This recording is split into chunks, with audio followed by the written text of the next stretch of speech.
তোদের দুটোকে ল্যাম্পপোস্টে ঝুলিয়ে ছাল ছাড়াক ফাটাকেষ্ট। আমার দেখছি ফাটাকেষ্টকে নিয়ে খুব ভয়। আর একটা গুন্ডাকে মারতে মুখ্যমন্ত্রী আর স্বরাষ্ট্রমন্ত্রীর কতটা সময় লাগে? কাটা 12 ঘর ছোঁয়ার আগেই শেষ। স্যার, আজকে সিএম দিল্লি থেকে কলকাতায় ফিরছেন। এয়ারপোর্ট থেকে রাজারহাটের দিকে আসার রাস্তাটায় তার মৃত্যু ফাঁদ তৈরি করে রেখেছে রণদেব পাল আর তার দোসর অতীন ঘোষ স্যার।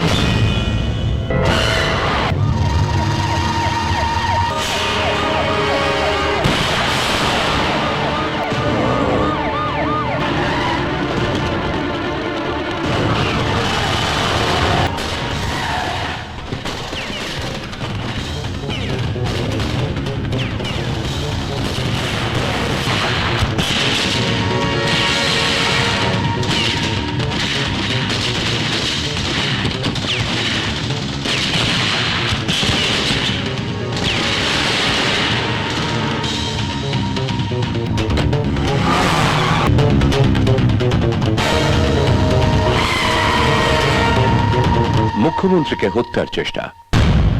আজ দুপুরে মুখ্যমন্ত্রী যখন এয়ারপোর্ট থেকে ফিরছিলেন তখন রাজারহাট ব্রিজের কাছে ফাটাকেষ্ট মুখ্যমন্ত্রীকে লক্ষ্য করে গুলি করে। নিরাপত্তা রক্ষীদের হাত থেকে বাঁচতে ফাটাকেষ্ট আহত মুখ্যমন্ত্রীকে নিয়ে ঘটনাস্থল থেকে পালিয়ে যায়।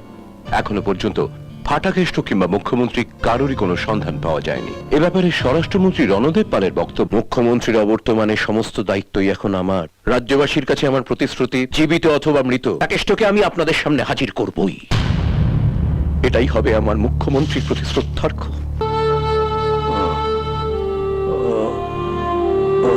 কৃষ্ণদা, রণদেব পাল পুরো ব্যাপারটাকে ঘুরিয়ে দিয়েছে। খবরে প্রচার করা হচ্ছে আপনি সিএমকে গুলি করেছেন।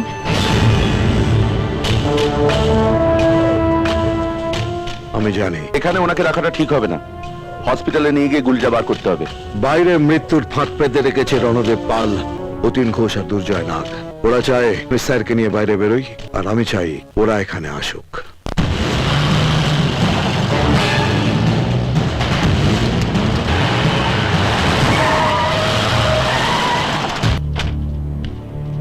এই ফাটাকেষ্ট, তোর বস্তিকে পুলিশ ঘিরে ফেলেছে। তাহলে চাস তো বেরিয়ে আয়, তাহলে তোর বস্তিকে আমরা উড়িয়ে দেবো। এই শালা ফাটাকেষ্ট, বেরিয়ে আয় হারামজাদা। তোকে আমি জন্ম দিয়েছি, তোকে আমি শেষ করব। 3 দিনের মধ্যে বেরোবে। 1 2 3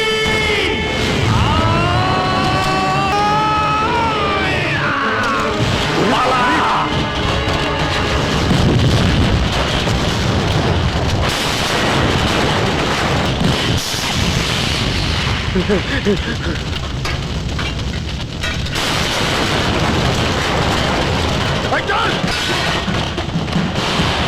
হাত পরে কি দেখছিস? মার, মার শালা।